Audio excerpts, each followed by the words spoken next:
All of you have looked at rainbows, but very few of you have ever seen one. Looking at something is very different from seeing it. And today I will make you see the rainbow in a way that goes way beyond the beauty that we can all experience, a way that you will always remember. And I would like to start asking you 15 perhaps simple questions about the rainbow. The first question then is, would any one of you remember if you see a bow whether the red color is outside or whether the red color is inside?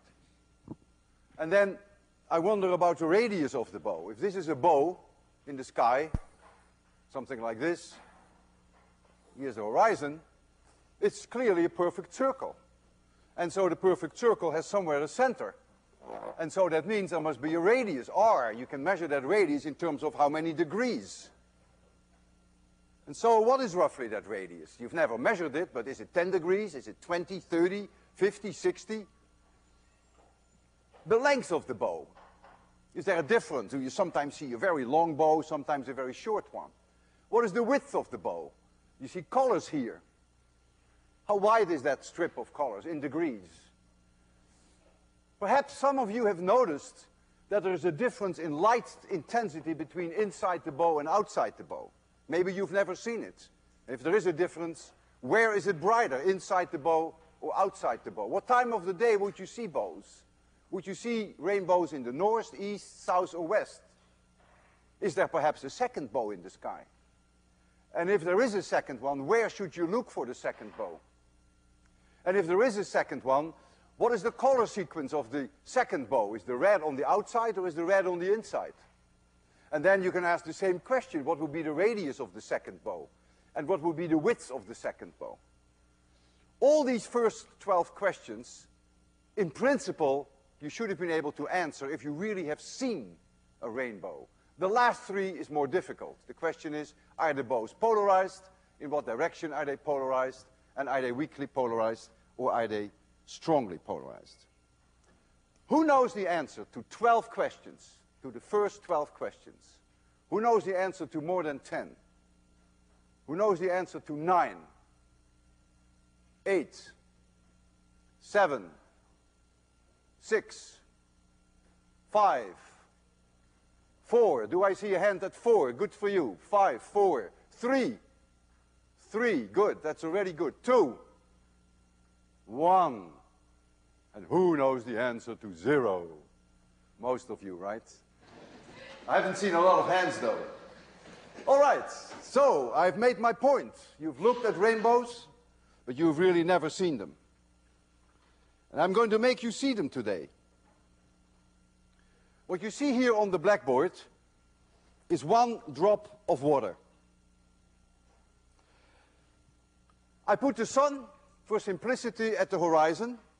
Later I will put it a little bit higher in the sky. Light from the sun hits this raindrop. I've only drawn one narrow beam which hits the raindrop right there. And you see here the angle of incidence, which with Snell's law we call theta 1. I call it I here because it's nicer for me, more descriptive. It means incidence angle. Right at that point A, some of the light will be reflected and some of the light will go into the water. We call that refraction. And Snell's law will tell me this angle R. Whatever goes in there reaches point B, where there is a transition back to air. And so some of that light will come out here, and some of that light will be reflected inside. And then when it reaches point C, again there is a transition from water to air. Some of that light will be reflected inside the water, and some of it will come out. And as far as the geometry is concerned, if this angle is R, then this angle is also R, this is also R, and this is also R, and the angle here is I. That follows from Snell's law, and I'll leave you with that. Notice that the light came in like this, but it comes back like this. So the direction has changed over the angle delta. And the angle delta, very easy to calculate in terms of I and R. Delta is 180 degrees plus 2I minus 4R. I want you to check that at home. The 4R's come in here. 1, 2, 3, 4. And the 2I's come in here and there. If now I think of all possible narrow beams of light that can strike this raindrop, one that would strike it here would have an I of 0 degrees. And then here would be 10 degrees and 20 degrees and 30 and 40. And the largest value for I is when the light strikes here would be 90 degrees. And so I can calculate for all these values of I, which obviously all of them occur. The sunlight strikes this raindrop and all these angles for I are present. So I can calculate now for all these angles of I what the value is for R, and then I can calculate what delta is. R follows from Snell's law, and delta follows from this geometric relationship. And what you will find now, very much to your surprise, that there is a minimum value for delta, which is about 138 degrees. That means this angle phi here has a maximum value, which is very roughly about 42 degrees. And I will show you some numbers. You can download this, by the way. This is on the web, on the lecture supplements. Here, all I have done, I've taken I to be from 0 to 90 degrees. All these angles are possible. With Snell's law, using an index of refraction of 1.336 that you see at the bottom, I calculate R, and then in the last column, using that relationship, I calculate delta. And indeed, you see that delta starts at 180 degrees when I is 0, and then goes to a minimum of roughly 138, after which it increases again. And this now is crucial, is key to an understanding of the rainbow.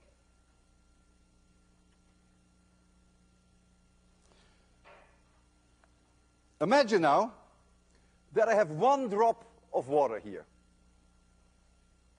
And sunlight comes in at all angles of I. Not just at one, at all angles of I. Whatever you see here has, of course, axial symmetry. It is a spherical drop.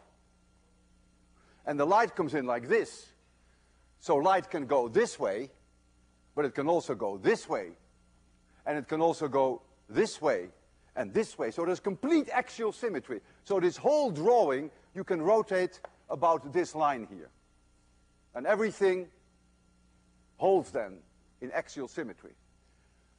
So therefore, if phi maximum, if this angle phi maximum is 42 degrees, then the light that will go back in the direction of the sun, the light that goes through the journey A, B, C, and then comes out of the raindrop, that's all I'm talking about now. I'm not talking about this light that sneaks out here. It is this journey. A, refraction at A, reflection at B, and then coming out at C. That light comes out in the form of a cone. And the half top angle of the cone must be roughly 42 degrees. And so I'm going to draw that cone for you. Like so, and like so, and you have to think of this as a cone. It's completely symmetric, axial symmetric, about this line. And this angle here then is roughly 42 degrees. No light can go here, because that would mean that phi would be larger than 42 degrees, and that's not allowed. Now comes something very important. The index of refraction of red light for water is about 1.331. And that translates into an angle for phi max, which I can calculate now, it translates into an angle of phi max, which is about 42.4 degrees. But blue light has a slightly different index of refraction, therefore has a slightly different angle for phi max. And the blue light has an index of refraction of something like 1.343. Notice I have blue light and I don't use violet light. Violet is much harder to see with our eyes, so I always refer to it as blue light. And that has a value for phi max, which is approximately 40.7 degrees. A different index of refraction means, of course, that if you know I, that R is slightly different using Snell's law. So you get slightly different values for R, and so you get slightly different values for delta. So you get a slightly different value for delta minimum, you get a slightly different value for phi max. What does this mean now? That means if you look at this cone of light that goes back into the direction of the sun, that the outer edge, the outer surface of that cone, which has the largest possible angle, this angle is now 42.4 degrees, must be red light, because blue light cannot come out in that direction, because the maximum angle for blue is 40.7, is not 42.4. So it's only red light that can come out when the angle, the half angle of the cone is 42.4 degrees. And the blue light is not going to make it until this angle here, I'll put it in here, is 40.7 degrees. If you look inside the cone with a half-top angle of 40.7 degrees, all colors can come back. All this is saying is that for red light, phi maximum is 42.4. It can also therefore be 40.7. It can be 30. It can be 20. It can be 10. It can be 0. Light that comes in here at I equals 0, reaches point P, comes straight back. That's allowed. Phi would be 0 then. If all the colors can make it back inside this cone that I have given here a blue color, that would mean that your brains will tell you that it is white light. Because you see red light, you see blue light, you see green light, you see yellow light, and so your brains will tell you that that is white light. If I had a screen here with a small opening to let the sunlight in, and I asked you what would you see on this screen, having only one water drop, then you would see the intersection of this cone of light with the screen. And that would look as follows. The outer edge, the outer circle, which is the intersection of the cone with your screen, would be red. And then there would be an inner portion whereby all colors can come back. So that would be white light. And then as you go further in from the red until you reach that white portion, then the last color that will be added is the blue. And you can already, of course, sense that all the action about the rainbow occurs here. And here there is no light. It's going to be dark because there is no way that phi can be larger than 42.4 degrees. And if light would appear on the screen outside the red, it means that phi would be larger than 42.4 degrees, and that's not allowed. So it's dark here, it's white light here, it's red light here, and as you go further in, you will finally see the other colors. And this really is now the key to the geometry of the rainbow. I'm going to put you here. So here you're standing. And let the sun again be near the horizon. It's always nice when you make a picture, easy reference that you have. You're standing here, sunlight is coming in this direction, and there is rain here. If it's also raining here, you won't see a rainbow, because the sun will not be able to hit these raindrops. So it's essential that it's raining in the direction away from the sun, but that you can still see the sun. So here are these raindrops. All right. You're looking in this direction in the sky. You're looking up in the sky like so. And I pick here one raindrop and only one. But what I'm telling you holds for all the raindrops in that direction. What will that raindrop do? That raindrop will produce a cone of light which goes back in the direction of the sun, whereby the edge of the cone is red light, and this angle is 42 degrees, 42.4, whatever. What do you see? Nothing, because there is no light that can come from this raindrop in your direction. There's no light because that would mean that phi is larger than 42 degrees, and that's not allowed. So you look high up in the sky, you will not see any light coming back from that raindrop. And think of the whole thing as axial symmetric, right? Not only there, but there and there, you will not see any light. Now I am looking, say, at some raindrops which are here. I pick one. It holds for anyone in that direction.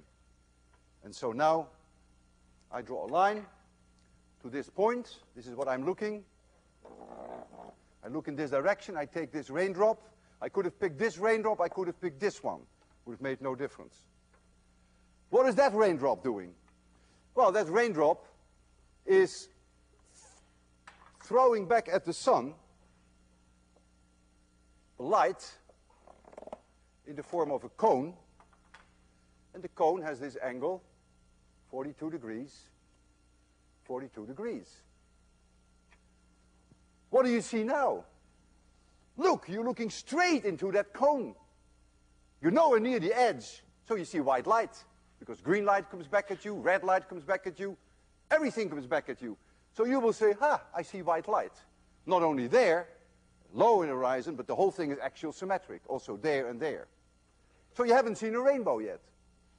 But now, suppose I ask you to look up in the sky at a very specific angle, and we'll make the angle 42.4 degrees. So you're looking at the sky in the direction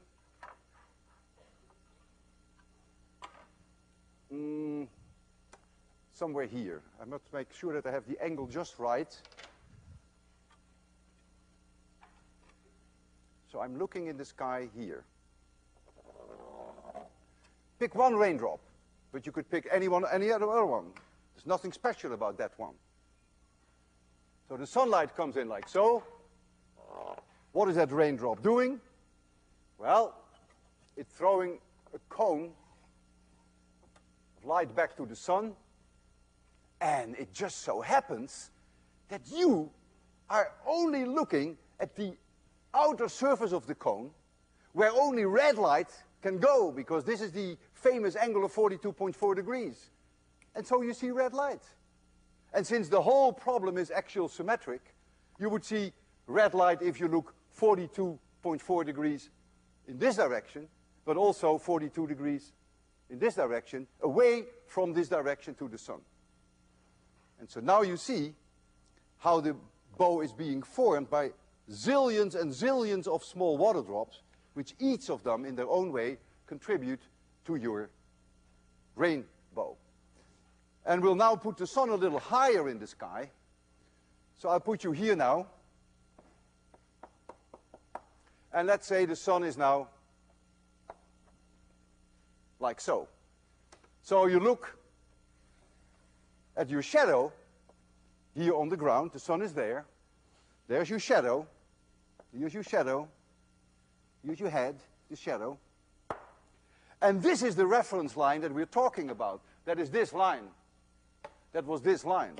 And so where would you see a rainbow? You have to look now 42 degrees away from that line. 42 degrees away from that line. That would be your red then. And a little lower would be your blue. And so if I sketch in there, the bow would be sort of like this. And then the blue would be on the inside. And here you would have white light. And this would then be the red. It's always relative to this reference line. So this would be roughly, I call it 42 degrees, but according to my calculation there it would be 42.4. So whenever you know where the sun is, you look at the shadow of your own head, and you have to go 42.4 degrees away from that direction, from your eye to the shadow. And so what you're seeing now is that if the sun is low in the horizon, then the bow will be high above the horizon. And when the sun is rising, then the bow goes down, and goes down, and goes down. And by the time that the sun is 42 degrees above the horizon, you're not going to see a rainbow anymore, unless the water is right where you are. If the water is at a distance, you won't see a rainbow. So the higher the sun in the sky, the less likely it is that you will ever see a rainbow. Before I show you some slides, and before we're going to answer some of the questions, I want to mention to you that what I went through here is refraction at A, reflection at B, reflection at B, and coming out at C.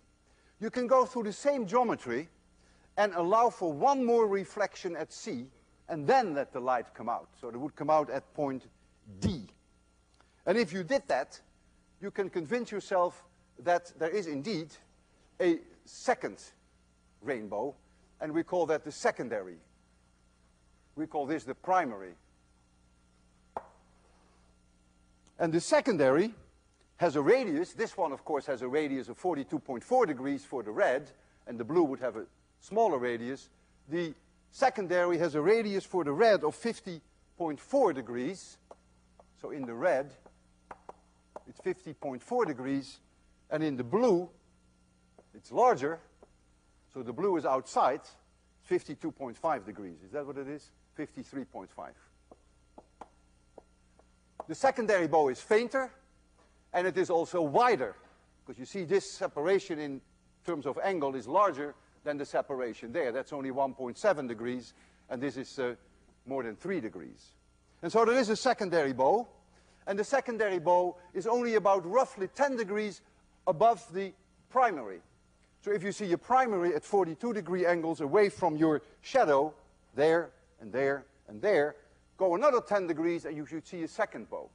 And you should see the colors reversed. Red is there on the outside and blue is on the inside. Red is on the outside and blue is on the inside. Red is on the outside and blue is on the inside. But here it is reversed. The secondary bow, the red is on the inside and the blue is on the outside. So let's answer some questions now. We'll put the questions back up again. And you will see that you can now, without any difficulty, already answer 12 questions. The first 12. Red is outside. That is non-negotiable, right? That follows immediately from what we talked about. But that's not an issue anymore. The radius is about 42 degrees. And the length of the bow, well, that depends on if the sun is high in the sky, then the length will be very small, because this whole arc will then go down and there will only be a little bit left. It could also be that it's only raining here and it's not raining there. So depending upon where there is rain and how high the sun is in the sky, that will determine the length of the bow. The width of the bow, you would think, perhaps naively, that if you subtract the 42 from the 40.7 from the 42.4, that would give you the width of the bow, which would then be 1.7 degrees in angle. However, you would overlook then that the sun is not a point, but that the sun in the sky has a dimension of half a degree. And each point of the sun, of course, makes its own little rainbow. So you really have to add roughly half a degree. So the width of the bow is more like something like 2 degrees rather than the 1.7, maybe 2.2 degrees.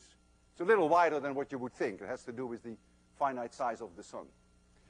The comparison of the light inside and outside, clearly inside the bow, there must be a lot of white light, which you don't see outside the bow. Big difference, you will see a slide shortly. The time of the day, well, the sun has to be a little bit low, so you don't expect it at midday, and you want rain as well. So late afternoon, early morning would be ideal, and you can figure out in what direction to look. If it's early morning, the sun rises in the east, you would see the bows in the west, and late in the afternoon, when the sun is in the west, you would see the bows in the east. Yes, there is a second bow. It is about 10 degrees higher in the sky than the primary, and the colors are reversed. The blue is outside and the red is inside. And the radius is about 52 degrees, and the width of the bow is again the difference between these two numbers, but you have to add about half a degree. So you would think on the basis of this that it is more like 3 degrees, and you have to add roughly the half a degree. So it's about 3.5 degrees. So let's now look at some slides.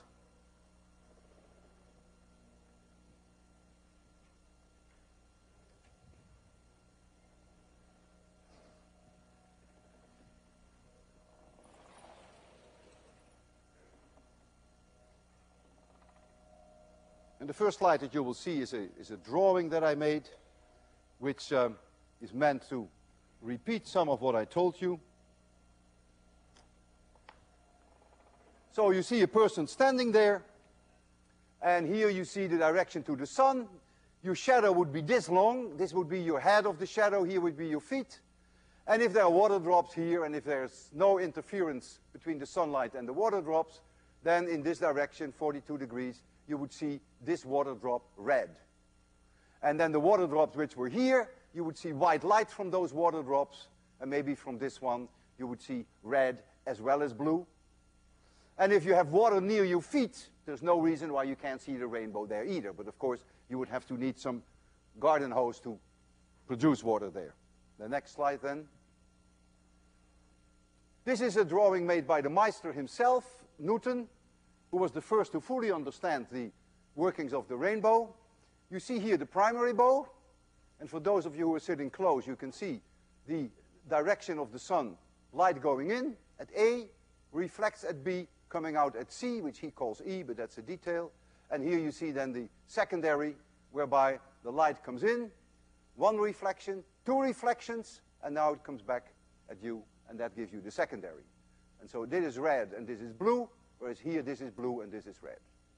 The next slide. So if the sun is high in the sky, I've done this many times when I was watering my garden. You get this for free. You might as well do this. It's great fun.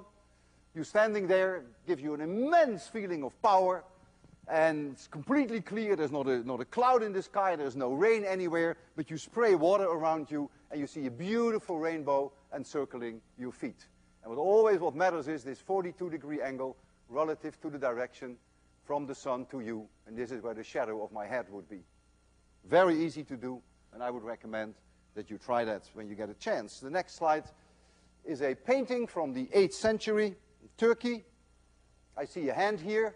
It probably makes reference to the Bible, because I think it reads in the Bible, "I do set my bow in the clouds." It's very nice and very dandy.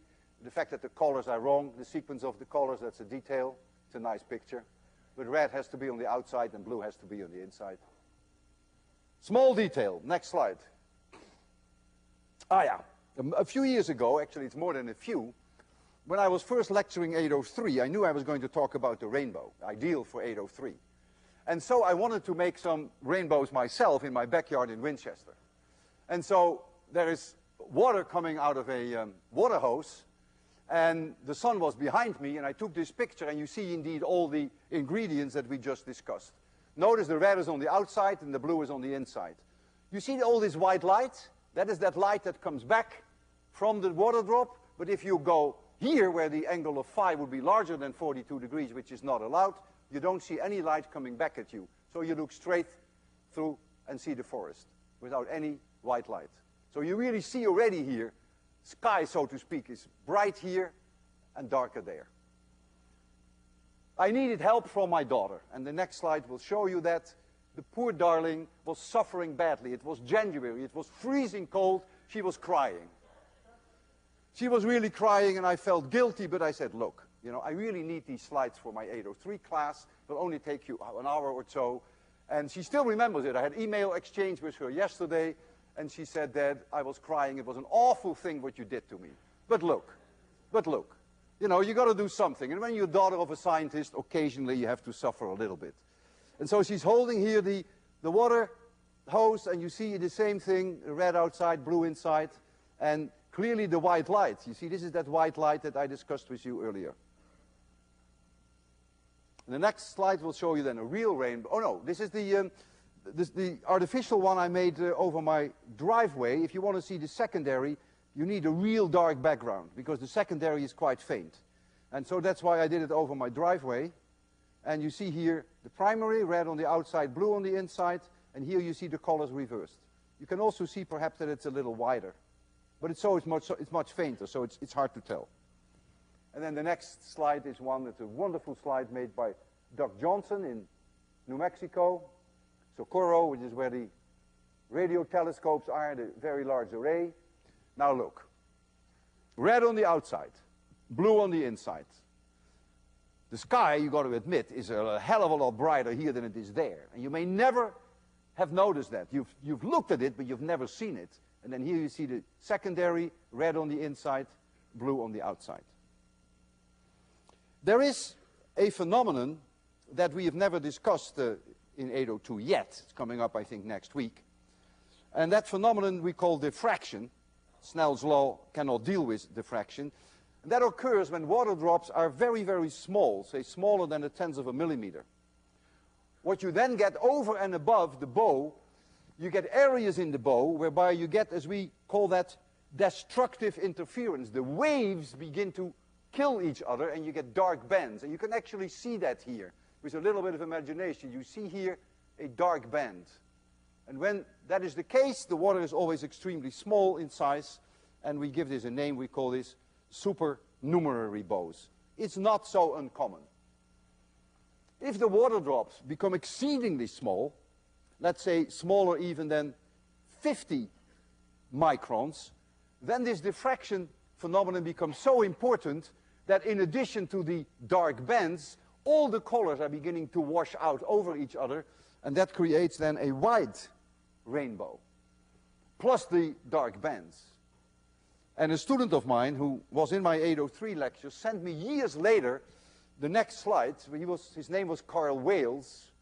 This picture he took 340 miles from the North Pole. He was at Fletcher Island at the time. This picture was taken at 2 a.m. at night in July when the sun is above the horizon. And so this must be the result of very fine water drops which somehow are there in the atmosphere. Doesn't look like it's raining, but there must have been small water drops, 50 microns or less. And here you see the white, call it rainbow, and you also see beautifully the supernumerary bows. You see the dark bands in there. And the next slide is a close-up of that. So you see here the white rainbow plus the dark bands, which is the phenomenon, the result of diffraction.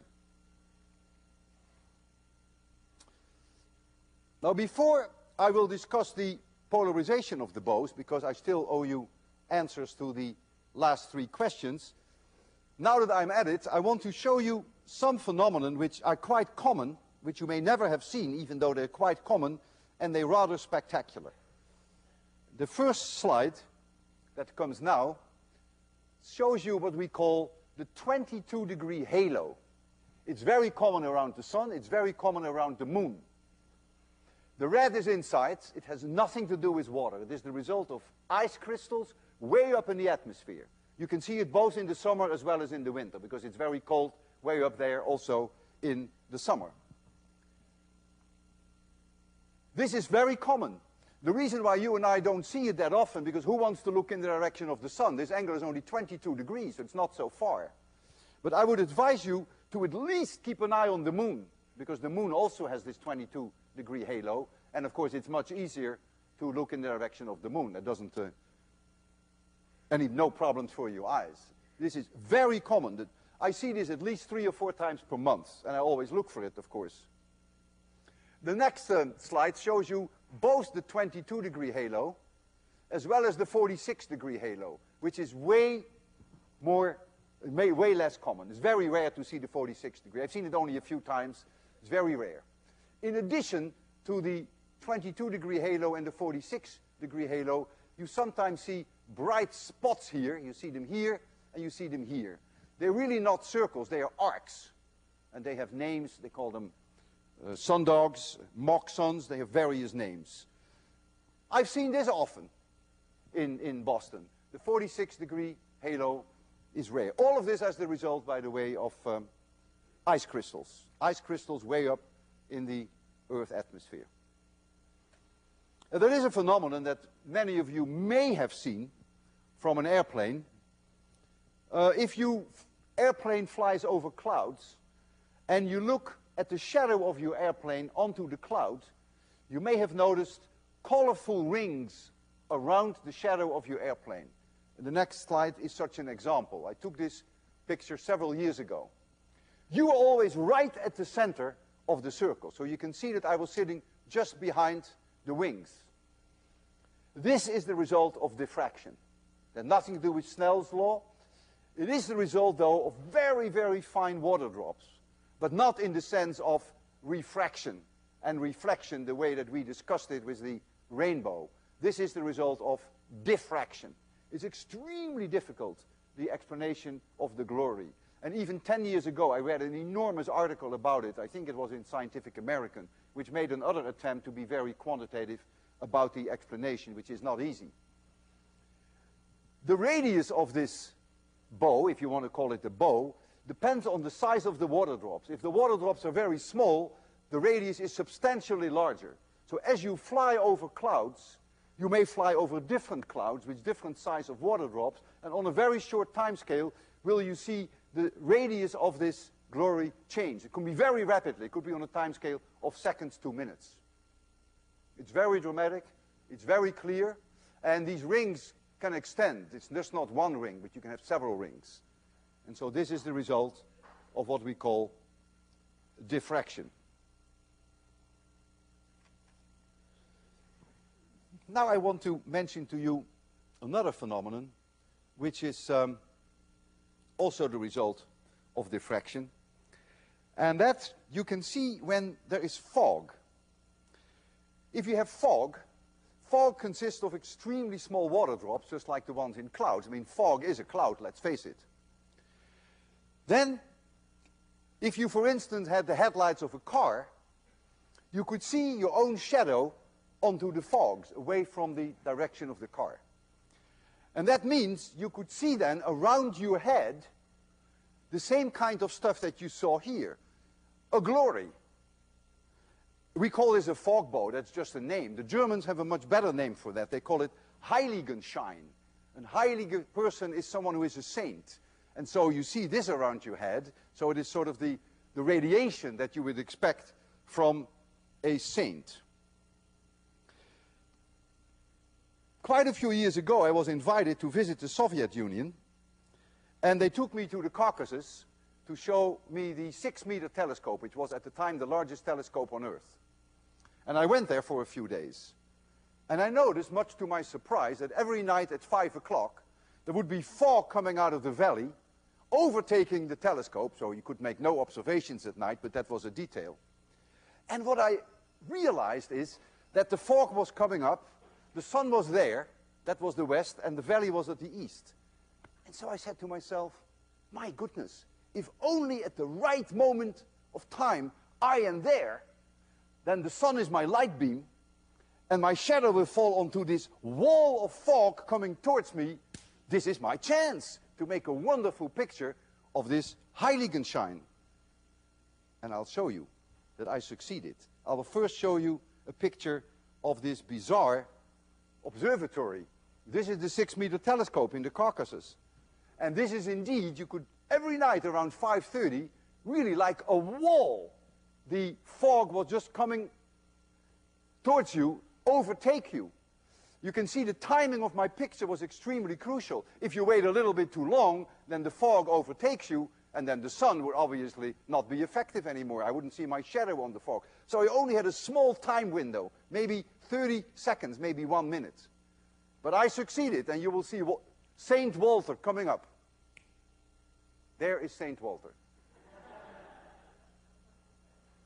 You can see here my arm, and you can see here my camera. The camera must be exactly at the center of the glory. And that's where it is.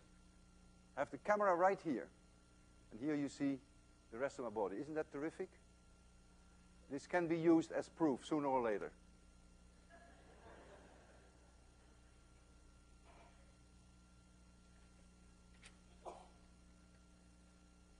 Okay, back to our last three questions. The last three questions deal with the polarization of the bow. Are the bows polarized? And the answer is yes, they are enormously polarized. Why are they polarized? You can answer that question, but I will answer it for you.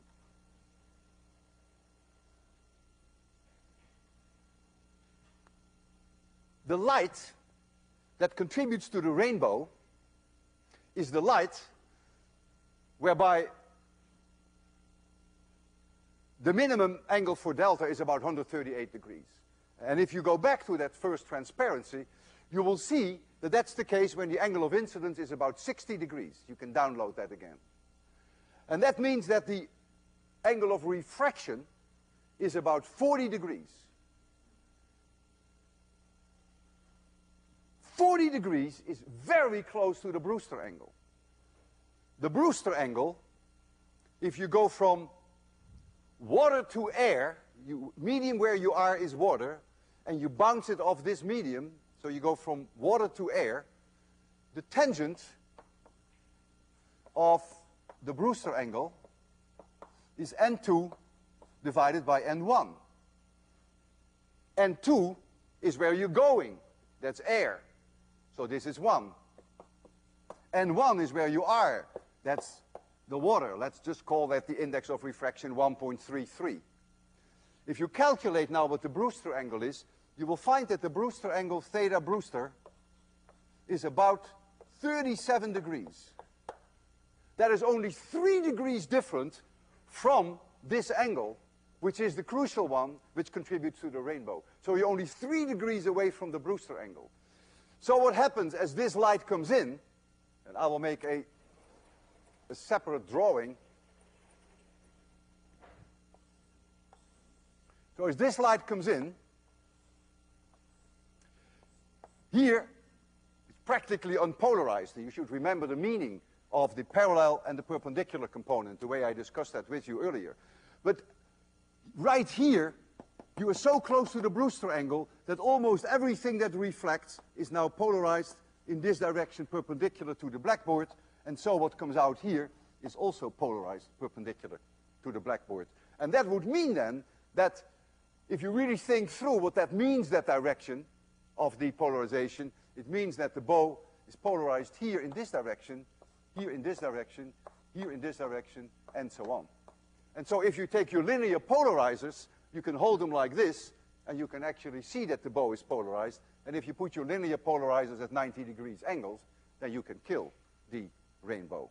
It's very highly polarized. It's nearly 100% because of the fact that the Brewster angle is so very close to the 40 degrees. I like to go to Plum Island, which is 1 hour's drive north of here, near Ipswich. It's a beautiful beach, and you have the ocean in the east, the sun late afternoon in the west. And then the waves come in, and the waves splash up water. And I always look for the rainbow. I look at my shadow, the sun is there, look at my shadow, go 42 degrees away from the shadow, wherever there is splashing water, whoosh, for a split second, you see the rainbow. Red outside, blue inside, just for a split second. Because then there's no water anymore. You have to wait for the next wave to come in, water splashes up, whoosh, rainbow, gone. And so, a few years ago, I took my friend Bill Pridorsky to the beach, and I saw the rainbow. I mean, always look for the rainbow, right? It's clear. And I pointed it out to Bill. I didn't make a big deal out of it because he's a physicist, so he knows that stuff. And so I said to Bill, look, look 42 degrees away from your shadow. You see? He looked at it. I see nothing. I looked at it again. Beautiful rainbow. Bill, nothing. So I got extraordinarily annoyed with Bill. I said, man, look at it. The rainbow is as crystal clear as you can have it. What's wrong with you? He says, I don't think there's anything wrong with me. He says, maybe there's something wrong with you. Yeah, just imagine.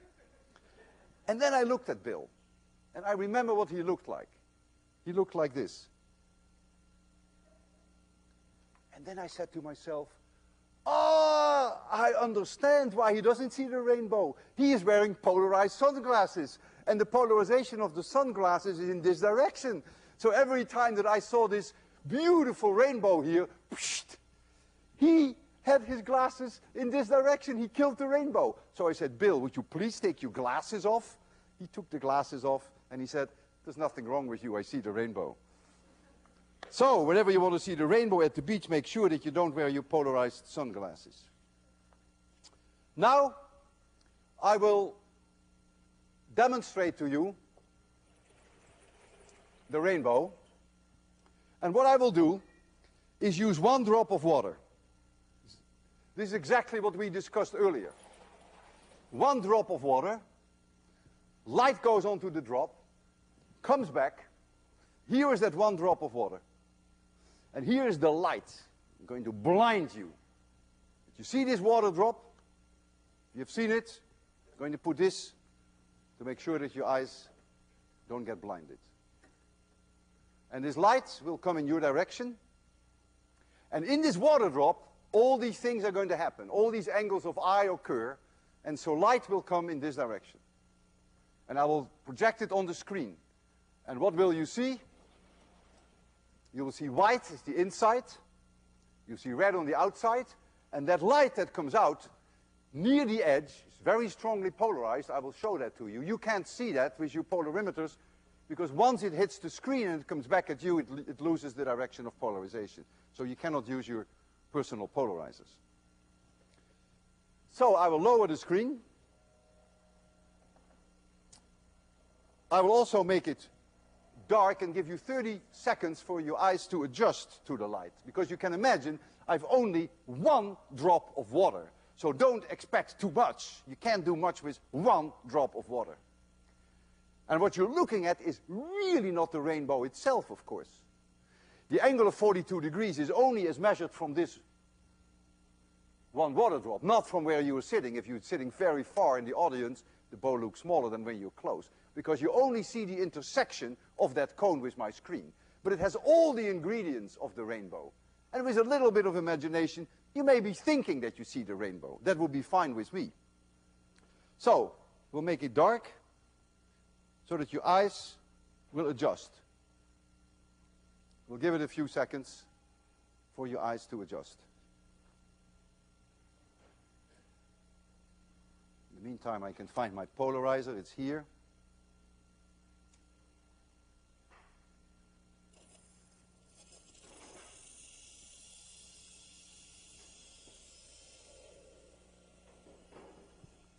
And there it is.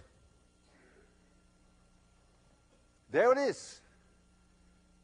Would you agree that it's darker here than there? You understand now why that is. Would you agree that you see the red outside and that you see the blue inside? And you understand now why that is. And this light near the edge here is highly polarized. And the direction is also clear. It is polarized tangentially to the bow, polarized in this direction here, and polarized in this direction here. I have here a polarimeter, and I hold it now in the beam to allow the light through. And now I rotate it 90 degrees, and I can kill the light. You see how highly polarized it is. If I go here, I hold it parallel to the direction of the electric field, so the light goes through now, and now I rotate it 90 degrees, and I can kill that light. Almost for 100%. I can kill it here, and I can kill it here, provided I hold it at 90 degrees relative to the tangent.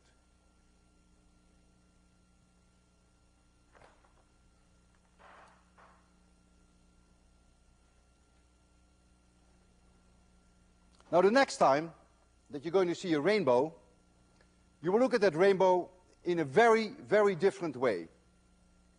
For one thing, you will check that the red is outside. You will make sure that it's bright inside the bow, that it's dark outside. You will look for the secondary, and you will convince yourself that the color sequence of the secondary is different from the primary. This is a contagious disease which you cannot resist anymore. Your life will never be the same. And I'll be very proud of you if from now on you will always carry a linear polarizer with you. And I gave you 3, so you better. So that every time that you see a rainbow, you can be absolutely sure that the bows are indeed polarized. And because of your knowledge, you will be able to see way more than just the beauty of the bows that everyone else can see. Your knowledge will add something very, very special. And maybe you'll be thinking of me. Thank you. See you Friday.